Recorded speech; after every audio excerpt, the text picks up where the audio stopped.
Құрметті Ақтау қаласының тұрғындары, сіздерді тәуелсіз еліміздің әрбір азаматы үшін атаулы мереке республика күнімен құттықтаймын. Еліміздің мәртебесі биіктеп, әлемге шарықтай беруіне деген ыстық ықыласымды жеткіземін.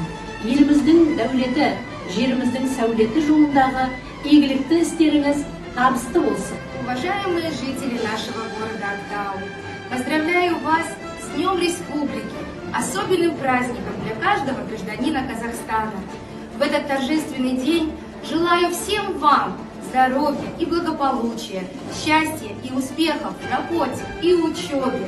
Пусть ваш труд на пути устойчивого развития и совершенствования Казахстана будет успешным во всех начинаниях. Наша республика пусть процветает, а ее народ живет в мире, согласии и гармонии.